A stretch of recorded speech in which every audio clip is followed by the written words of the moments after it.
lembaga keuangan syariah. Kali ini kita akan membahas tentang mudharabah. Mudharabah adalah suatu perjanjian kerjasama antara kedua belah pihak penyedia modal dengan nasabah. Penyedia modal dalam hal ini adalah pihak bank syariah. Sementara pihak pengelola usaha adalah nasabah dari bank syariah itu sendiri.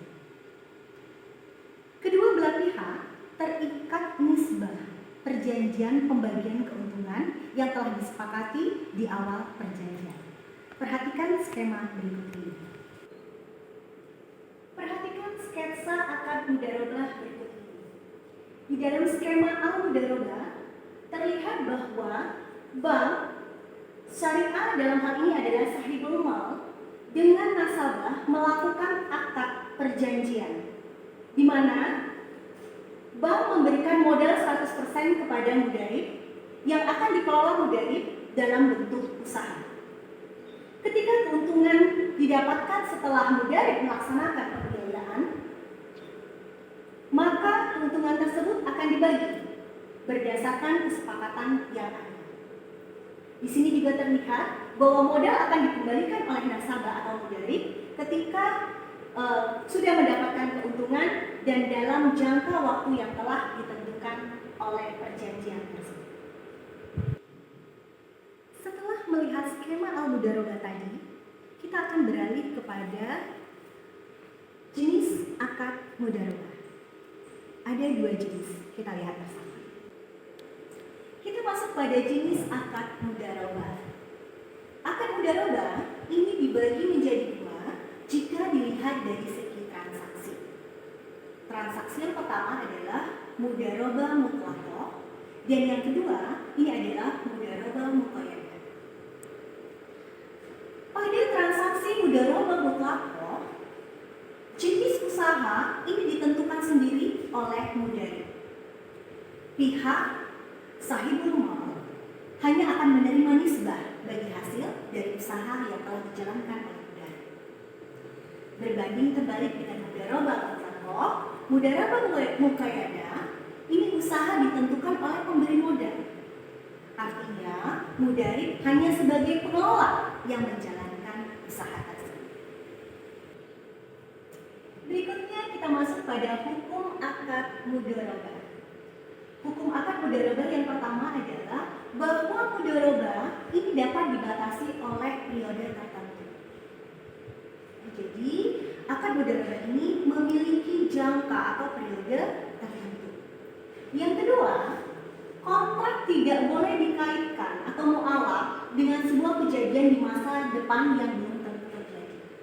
Artinya, kontrak ini memang berlangsung untuk saat ini, tidak akan atau tidak boleh dikaitkan dengan kejadian-kejadian yang belum terjadi di masa yang akan datang. Yang ketiga, tidak ada ganti rugi dalam mudharabah karena mudharabah ini akadnya bersifat amanah.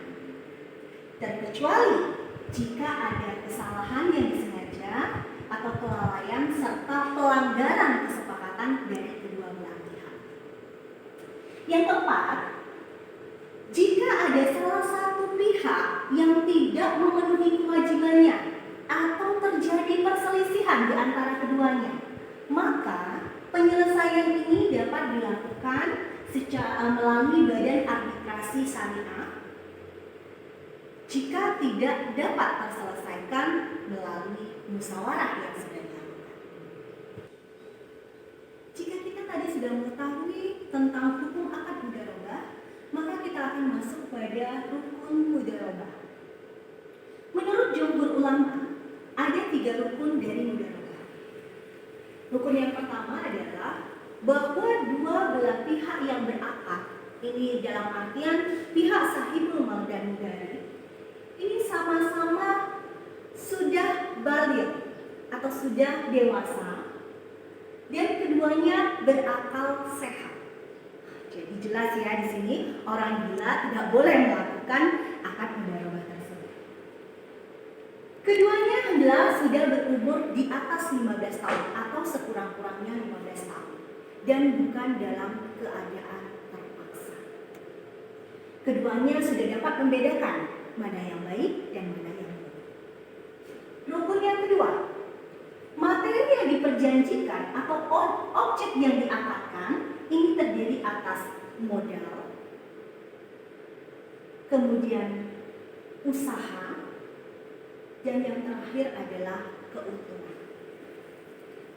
Rukun yang ketiga adanya sigot. Sigot yaitu serah terima atau ungkapan penyerahan modal dari pemilik modal, dalam hal ini bank syariah, dia yang mengucapkan ijab, dan tanda terima dari mudarib yang menerima modal serta persetujuan mengelola modal dari pemilik modal atau kabul. Kita beralih pada syarat mudharabah. Adapun syarat mudharabah, yang pertama adalah modal. Modal di sini harus dinyatakan dengan jelas jumlahnya. Kemudian modal harus dalam bentuk uang tunai, bukan piutang. Dan yang ketiga, modal harus diserahkan kepada mudarib langsung, tidak boleh melalui perantara. Sementara keuntungan ini dibagi harus jelas presentasinya. Berapa yang harus diterima oleh sahibul mal, berapa yang harus diterima oleh mudarib. Kesepakatan keuntungan, rasio presentasinya dicapai melalui negosiasi. Dan ini dituangkan dalam kontrak perjanjian antara sahibul mal dengan mudarib. Keuntungan juga baru dapat dilakukan setelah mudarib mengembalikan seluruh atau sebagian modal kepada sahibul. Syarat pembagian keuntungan. Syarat pembagian keuntungan antara pihak sahibul mal dengan mudarib ini harus memiliki syarat-syarat tertentu. Syarat yang pertama, lihat ya. Syarat yang pertama harus diperuntukkan bagi kedua pihak dan tidak boleh disyaratkan untuk satu pihak saja. Jadi jelas bahwa keuntungan atau pembagian keuntungan ini harus diperuntukkan untuk dua belah pihak, bukan satu pihak saja. Itu syarat yang pertama. Syarat yang kedua, bagian keuntungan ini harus diketahui masing-masing pihak dan bersifat proporsional atau dalam bentuk persentase. Persentase dari keuntungan yang sesuai dengan kesepakatan yang telah diambil atau telah disepakati di awal perjanjian. Seandainya terdapat perubahan nisbah, maka ini harus berdasarkan kesepakatan. Sekali lagi, kesepakatan dua belah pihak. Syarat yang ketiga, penyedia dana ini menanggung semua kerugian dari mudharabah, dan pengelola tidak boleh menanggung kerugian apapun kecuali diakibatkan dari kesalahan, disengaja, kelalaian, atau pelanggaran kesepakatan.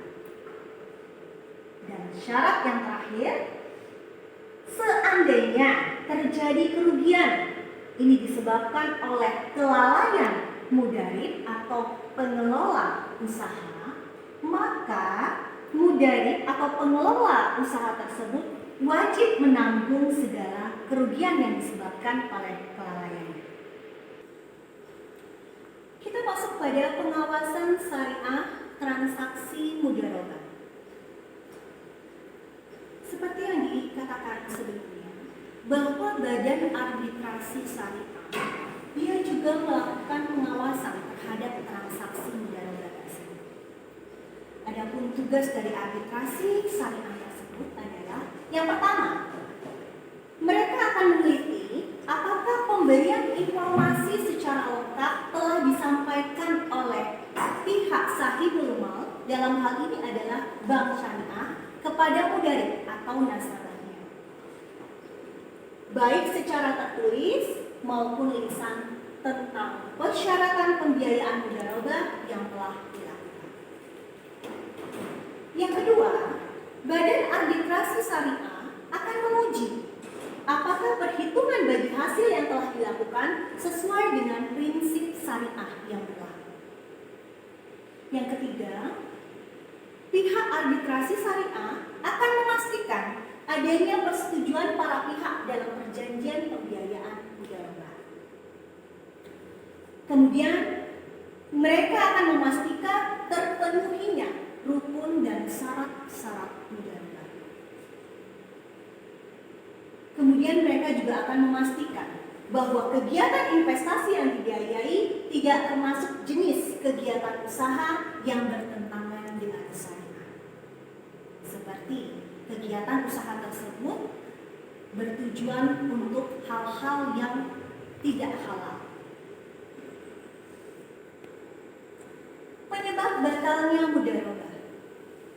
Mudharabah bisa batal atau perjanjian tersebut dapat batal apabila satu, tidak terpenuhnya syarat sah mudharabah. Masih ingat dong tadi syarat sahnya mudharabah? Yang pertama, contohnya tadi apa? Contohnya tadi yang pertama adalah bahwa kedua belah pihak harus setidaknya berusia 15 tahun. Artinya mereka sudah dewasa, sudah bisa membedakan mana yang baik dan mana yang buruk. Jadi apabila salah satu dari pihak tersebut tidak terpenuhi syarat mudharabahnya, maka perjanjian mudharabah tersebut akan batal. Yang kedua, pengelola atau mudarib sengaja tidak melakukan tugas sebagaimana mestinya dalam memelihara modal. Jadi yang seharusnya pengelola tadi betul-betul mengelola usahanya, ternyata dalam kenyataannya mudarib ini lalai. Dia tidak melaksanakan. Uang modal yang diberikan oleh sahibul mal tadi tidak digunakan sebagaimana mestinya. Yang ketiga, mudharabah dapat batal apabila melakukan sesuatu yang bertentangan dengan tujuan akad. Dan yang terakhir, jika pengelola meninggal dunia atau pemilik modalnya meninggal, maka mudharabah akan menjadi batal. Jadi jika salah satu dari dua pihak tersebut ada yang meninggal dunia, maka perjanjian dari mudharabah tersebut bisa dianggap batal. Ya, demikian tadi penjelasan tentang materi kita kali ini tentang mudharabah atau bagi hasil. Semoga penjelasan yang diberikan tadi bisa bermanfaat dan dapat menambah wawasan kita tentang mudharabah. Terima kasih atas perhatiannya. Saya akhiri dengan wabillahi taufiq wal hidayah. Wassalamualaikum warahmatullahi wabarakatuh.